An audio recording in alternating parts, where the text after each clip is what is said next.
সেদিন সকাল সকাল এক অচেনা নম্বরের ফোন এলো মোবাইলে।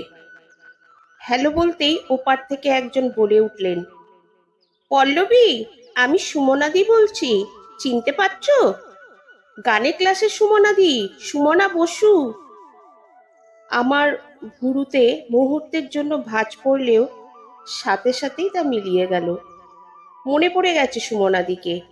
আমার সাথেই গানের স্কুলে গান শিখতো। দারুণ গলা ছিল গানের। সবাই ওর গানের প্রশংসা করত। আমার থেকে বোধহয় বছর 4-5 বড় হবে। হ্যাঁ হ্যাঁ, মনে পড়েছে বললাম আমি। আসলে একটা বিশেষ দরকারে পড়েই আজ তোমায় ফোন করেছি।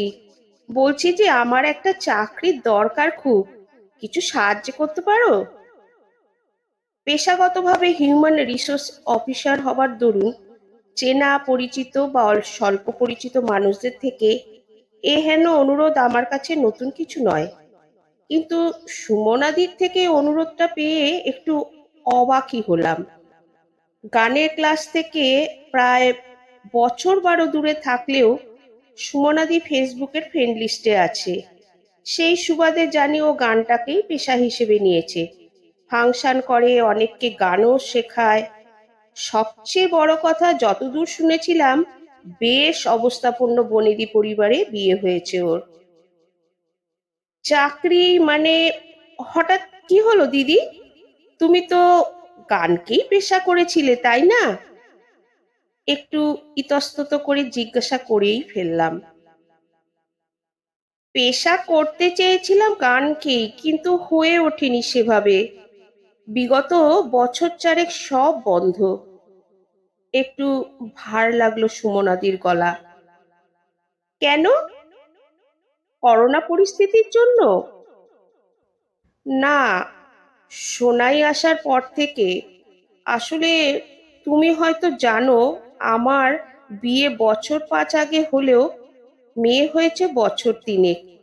কিন্তু প্রেগন্যান্সির সময় থেকেই আমার শ্বশুরবাড়ি জানিয়ে দেয় যে আসন্ন সন্তানকেই এবার আমার ধ্যান জ্ঞান বানিয়ে নিতে হবে। ছাড়তে হবে আমার নিজস্ব শখ আহ্লাদ, ইচ্ছে আর স্বপ্নগুলো। বন্ধ করা হয় আমার গান, আমি মেনেও নিয়েছিলাম। প্রেগন্যান্সির সময় তো একটু এগুলো মানতেই হবে, সেটাই ভেবেছিলাম। কিন্তু কালক্রমে আমার ভুল ভাঙলো। বুঝতে পারলাম আমার মেয়ে হবার সাথে সাথে ও বাড়ির সকলে মানুষ হিসেবে আমার পৃথক সত্তাটা অস্বীকার করতে চাইছে। তারা চায় আমি এখন থেকে শুধু সোনাইয়ের মা হিসেবে বেঁচে থাকি। তাদের মতে মেয়ে রেখে গান গাইলে মেয়েকে অবহেলা করা হয়। শুধু তাই নয়, মেয়ের মাকে ছাড়তে হবে টুকটাক ঘুরে বেড়ানোর বিলাসিতা, এমনকি বাপের বাড়ি যাওয়া, বন্ধুদের সাথে আড্ডা মারা, আরো সবকিছুই। চেষ্টা করেছিলাম কিছুদিন, কিন্তু পারলাম না। সোনাইয়ের মা হওয়ার সাথে সাথে আমি তো একজন আলাদা মানুষ। সেটা ভুলে কি করে আমি বাঁচবো বলো? আর নিজেই যদি ভালো থাকতে না পারি, তাহলে সন্তানকে ভালো রাখবোই বা কি করে? তাই এই নিয়ে শুরু করলাম প্রতিবাদ। ঝগড়া ঝাঁটিতে বিষিয়ে উঠল সোনাইয়ের বাবা সহ ও বাড়ির সকল মানুষের সাথে ক্রমশ সম্পর্কটা। তাদের একটাই দাবি, মা হলেই নাকি মেয়েদের সবকিছু স্যাক্রিফাইস করতে হয় সন্তানের জন্য। কিন্তু এই যুক্তি আমি মানতে পারি না। আমার সন্তান যদি দেখে যে তার মা জীবন যুদ্ধে একজন হেরে যাওয়া মানুষ, চূড়ান্ত অসুখী মানুষ, তাহলে সে কি শিখবে? জীবনের লড়াই শুরু করার আগেই তো সে হেরে যাওয়ার শিক্ষা নিয়ে বড় হবে। আর মা হলেই তার নিজের স্বাদ আহ্লাদ বিসর্জন দিয়ে দিলেই সন্তানকে বেশি ভালোবাসা হয়, এটাও আমি মনে করি না। বরং সন্তানকে প্রকৃত শিক্ষায় শিক্ষিত করে তাকে মানুষ করে তোলাই একজন মায়ের কর্তব্য আমি মনে করি। এতটা বলে চুপ করল সুমনাদি। আমিও ঠিক বুঝতে পারলাম না কি বলা উচিত। তবু একটু ঢোক গিলে বললাম, এখন কি করছো? কোথায় আছো? ওই বাড়ি ছেড়ে দিয়েছি, ডিভোর্স কেস ফাইল করা হয়েছে, মেয়ের কাস্টাডি নিয়েও লড়বো। মেয়ের কাস্টাডি নিজের কাছে পাবার জন্য একটা চাকরি খুব দরকার আমার। গানটাও শুরু করেছি নতুন করে, কিন্তু সেটায় দাঁড়াতে বেশ কিছুটা সময় লাগবে, বুঝতেই তো পারছো।